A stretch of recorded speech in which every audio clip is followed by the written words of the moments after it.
Oke, Assalamualaikum warahmatullahi wabarakatuh.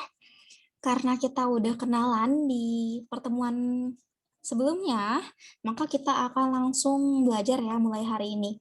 Nah, untuk materi hari ini kita akan belajar tentang ruang lingkup biologi atau mengenal biologi lebih dalam lagi.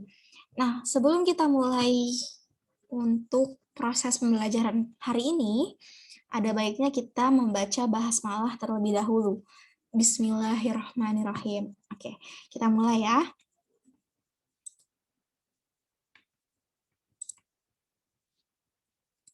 Oke, di sini Miss mau mengintegrasikan atau apa ya namanya?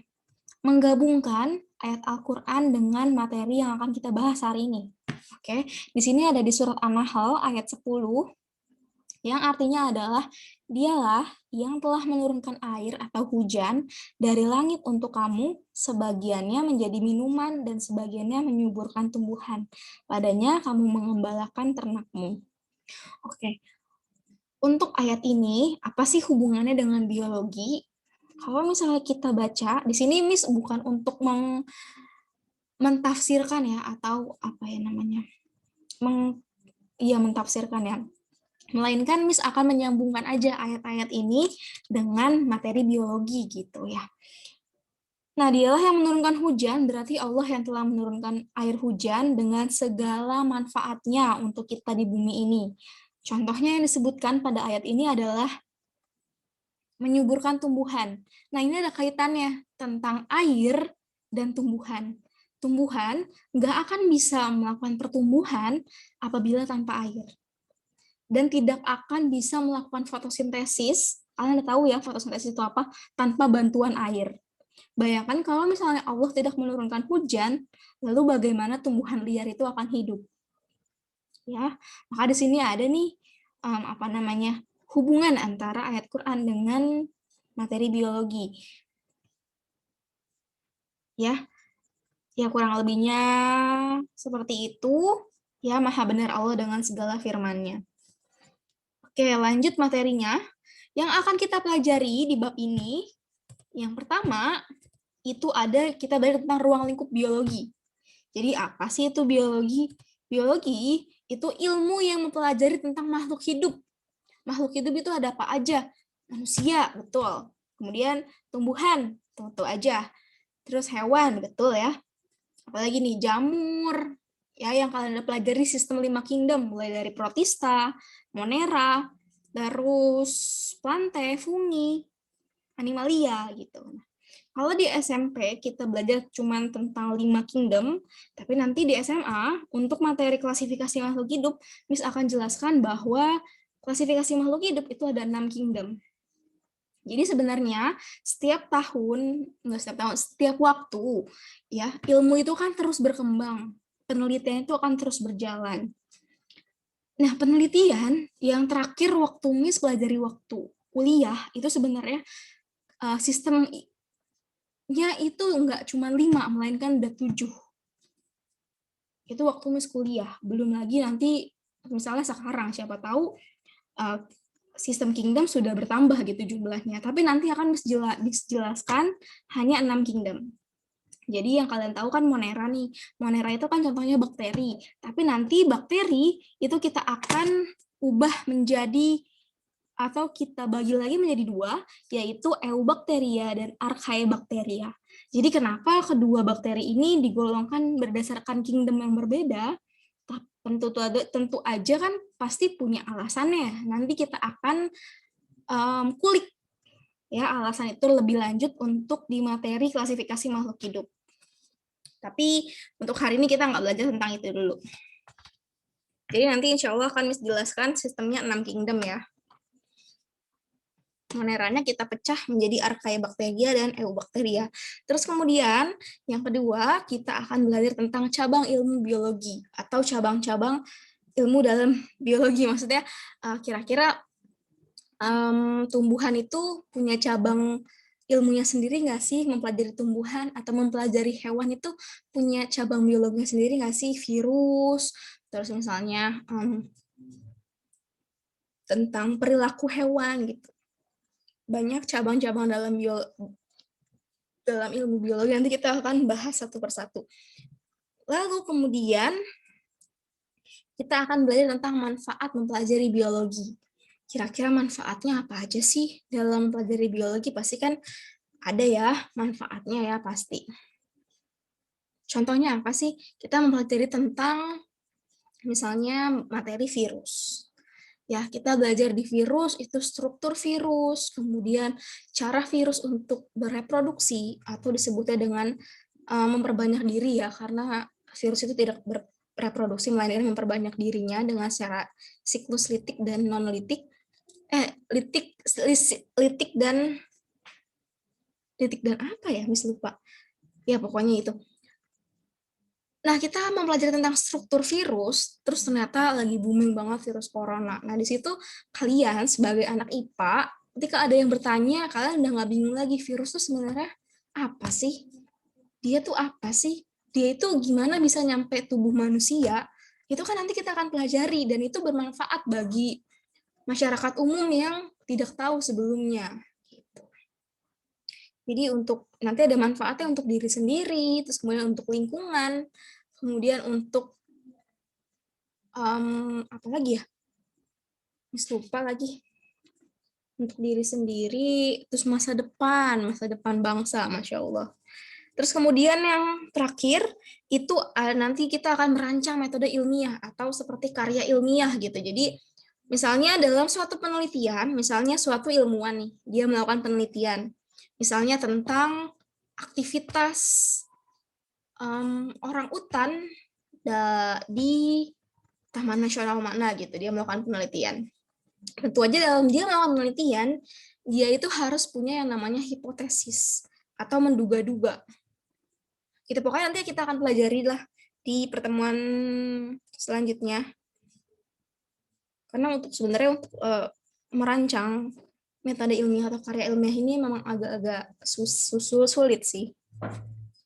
Biasanya kan kita pelajarinya ini di perkuliahan, maksudnya mungkin nanti biar nggak kaget ketika kuliah mendapatkan materi ini gitu, karena nanti di kuliah tuh memang sering banget untuk membuat karya ilmiah ya kan, untuk membuat artikel jurnal gitu, jadi nanti biar nggak kaget lagi. Nah, untuk pertemuan kali ini poin penting yang harus kalian garis bawahi adalah pada video ini Miss akan memberikan pertanyaan dan kalian harus simak dengan baik.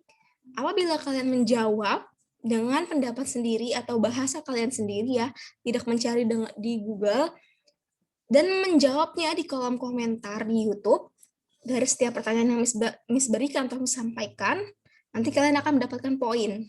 Poinnya berapa, itu di antara rentang 1-10. Itu terserah Miss. Kalau misalnya jawaban yang paling bagus, misalkan kasih nilai paling tinggi, gitu ya.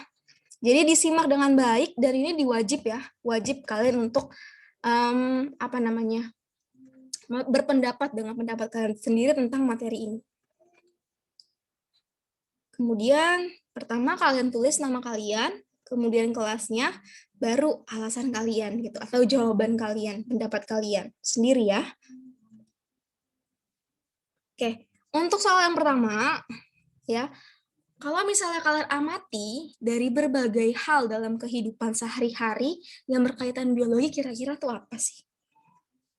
Kalau Miss boleh jawab, banyak banget loh ternyata hal dalam kehidupan kita yang berhubungan dengan biologi. Karena kan biologi itu berhubungan dengan makhluk hidup ya kan. Contohnya adalah untuk diri sendiri misalnya. Miss mengamati tubuh Miss sendiri. Misalnya dalam makan. Kenapa kira-kira setelah makan itu bisa menjadi feses atau tinja? Pasti kan itu ada apa ya? Ada tahapnya, ada prosesnya. Apa sih yang akan terjadi ketika makan masuk dalam bentuk utuh, tiba-tiba keluar dalam bentuk kotoran? Itu kan pasti ada sebabnya, ada prosesnya, ada caranya.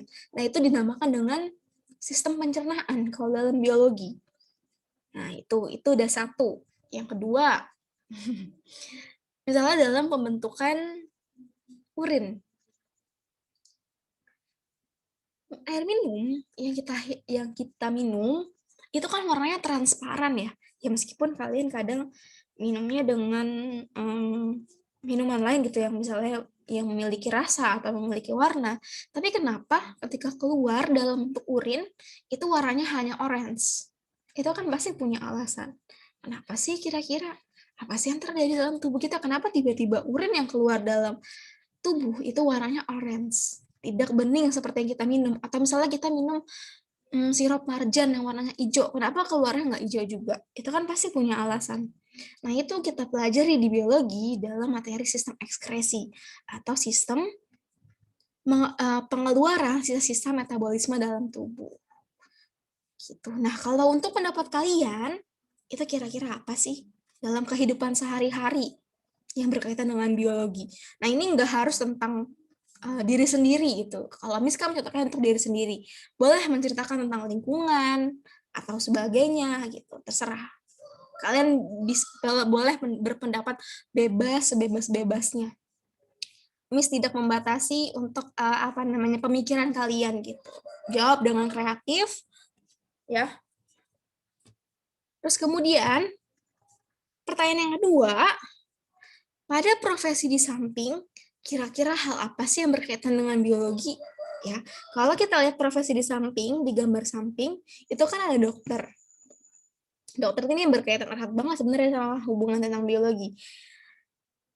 Kalau contoh dari Miss adalah dalam pembuatan bayi kembar. Nanti kita akan pelajari di kelas 2 insya Allah dalam materi sistem reproduksi. Nah, dalam bayi kembar, ini berkaitan banget dengan materi biologi loh. Jadi bagaimana sih bayi kembar itu terjadi? Mengapa tiba-tiba anak yang keluar itu bisa 2 orang? Ada yang beda-beda kelaminnya. Ada yang mereka sejenis, maksudnya kelaminnya sama. Itu nanti kita akan pelajari dalam biologi. Nah, kira-kira kalau menurut kalian tuh apa sih profesi yang di samping yang berkaitan dengan biologi? Bisa jadi karena misalnya dokter tuh mendeteksi suatu penyakit loh, Miss, itu bisa. Contoh lagi yang lainnya, boleh ya? Kalian komen di komentar YouTube. Harus ya, wajib ya. Nanti Miss akan cek satu-satu, jawaban yang paling bagus akan Miss kasih reward. Nggak cuma 1 orang, 2 orang, 3 orang, tapi kalau misalnya banyak yang bagus, akan Miss kasih reward semuanya. Oke? Oke. Nah, kalau untuk tentang biologi juga, ini pasti berkaitan juga nih tentang sel. Mungkin anak-anak yang, mungkin kalian yang dulu pernah belajar di SMP tentang sel, pasti masih ingat ya. Struktur atau ya organisasi kehidupan, sistem organisasi kehidupan, ini dimulai dari unit terkecil dalam kehidupan, yaitu adalah sel. Sel ini adalah unit terkecil dalam kehidupan kita. Kemudian nanti sel akan berkembang menjadi jaringan. Jaringan itu adalah kumpulan dari sel ya. Kemudian dari jaringan itu akan membentuk yang namanya organ. Dari organ akan membentuk sistem organ. Bagaimana itu bisa terjadi?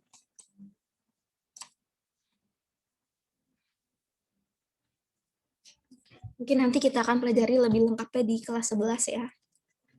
Tentang sel. Nah, ya ini urutan organisasi kehidupan, mulai dari sel itu unit terkecil dalam kehidupan, kemudian dari sel itu menjadi jaringan atau tisu, bahasa Inggrisnya.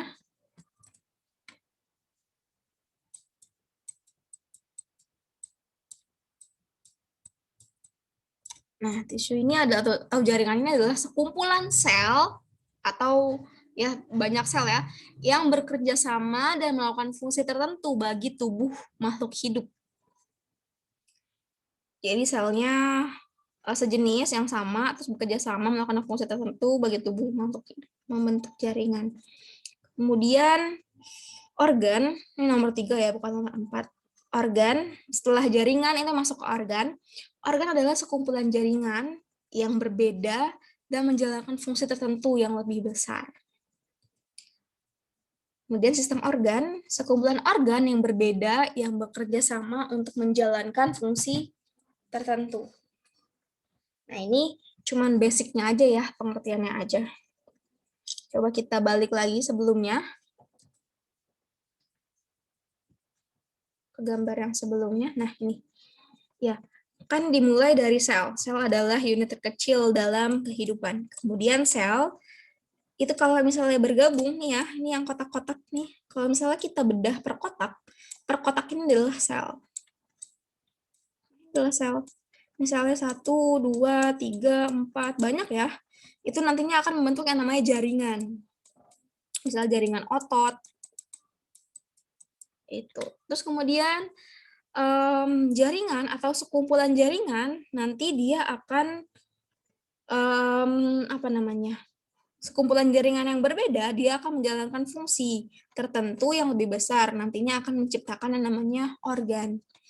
Organ ini contohnya kalau pada gambar ini hati. Contoh organ yang lain adalah misalnya lambung, usus. Terus kemudian organ dalam tubuh ya. Terus kemudian apa lagi?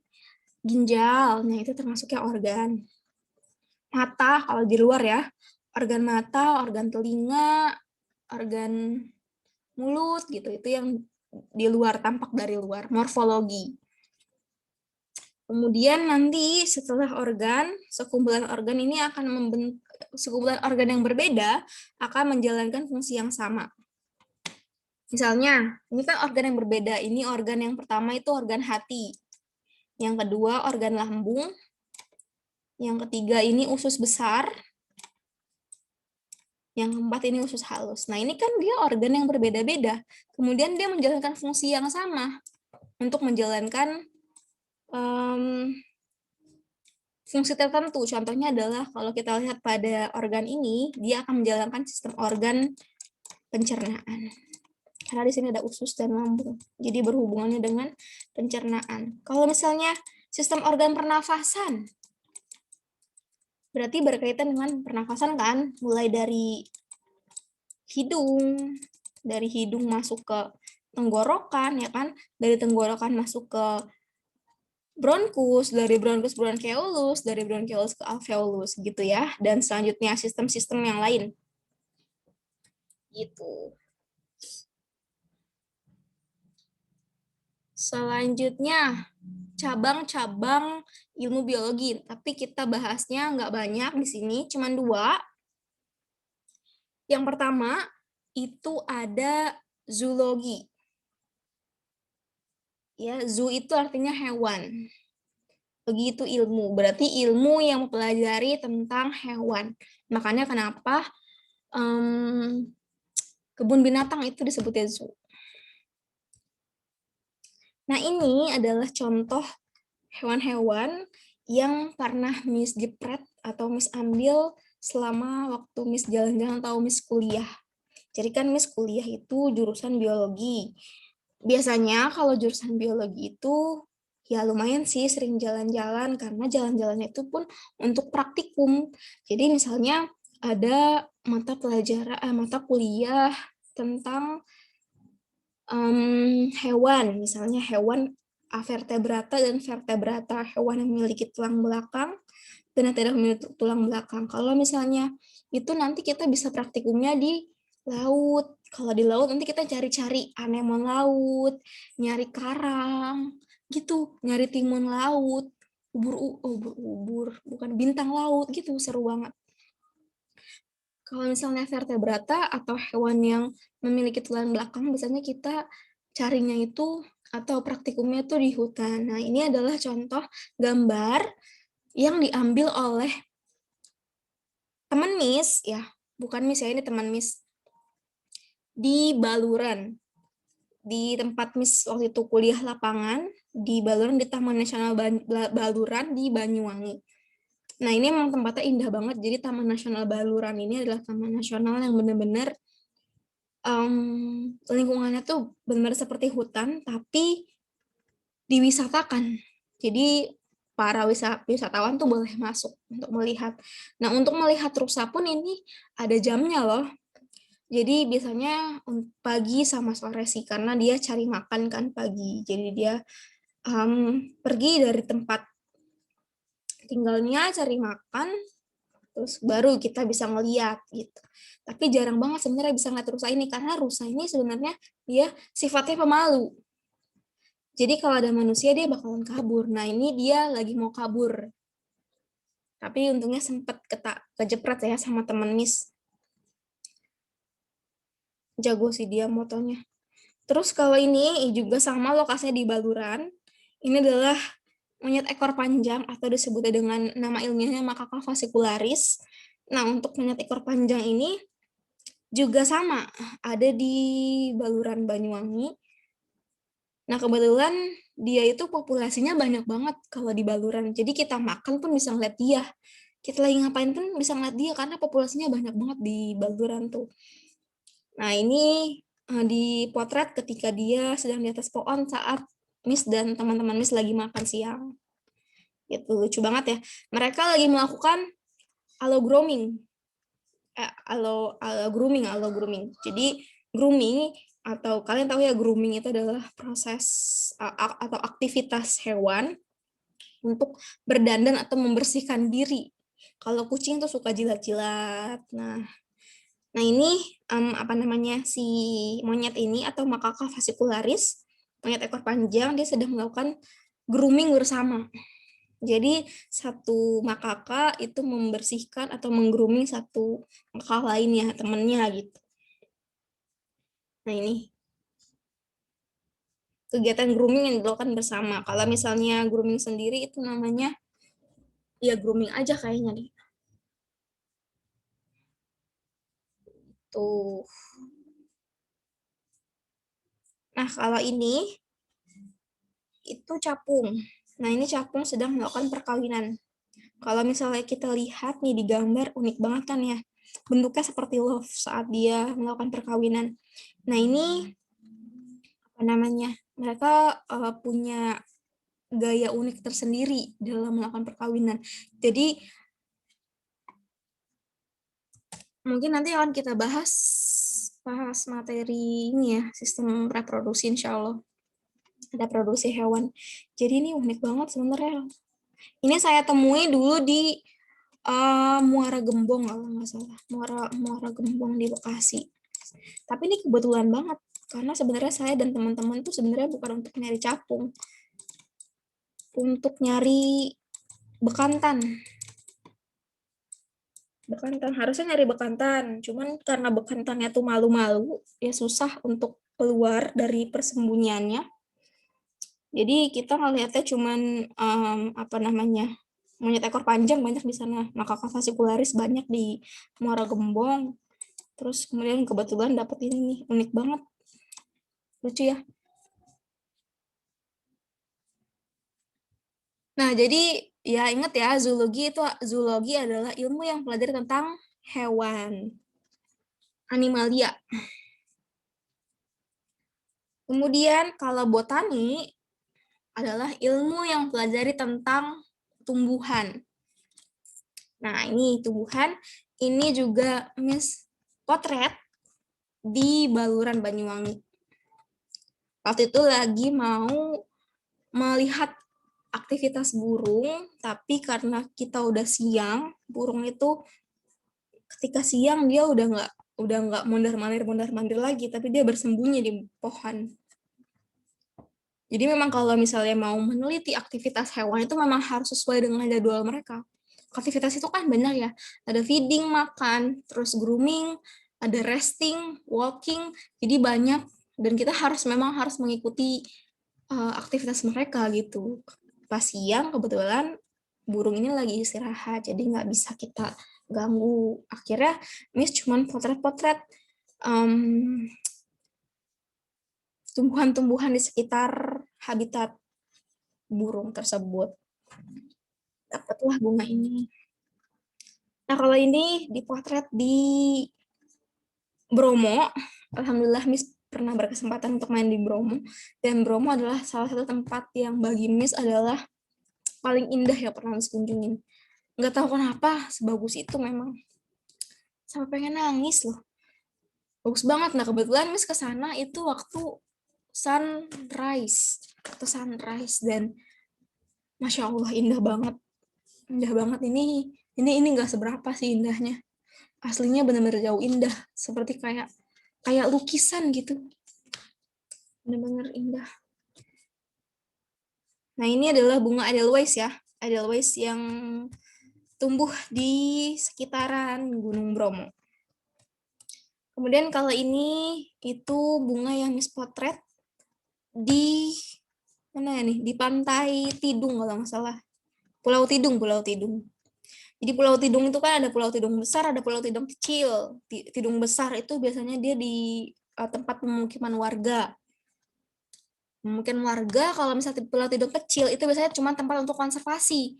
Bisa untuk penelitian. Karena kenapa? Lebih enak di sana karena belum banyak aktivitas manusia di sana. Jadi apa namanya? Keanekaragaman flora fauna yang di sekitar pantai itu masih terjaga, masih terawat. Makanya Miss dan kawan-kawan itu berkesempatan untuk meneliti di Pulau Tidung kecil. Nah, kalau ini foto Miss, nggak apa-apa, pede ya kan? Pede ya kan? Gitu. Nah, kalau ini di belakang itu ada bunga Edelweiss, hamparan bunga Edelweiss. Kebetulan ini Miss ambil di Gunung Gede. Jadi Miss punya kesempatan untuk mendaki Gunung Gede. Ini tempatnya di tempat camp ya. Tempat camping itu di Surya Kencananya, di setelah pos 5.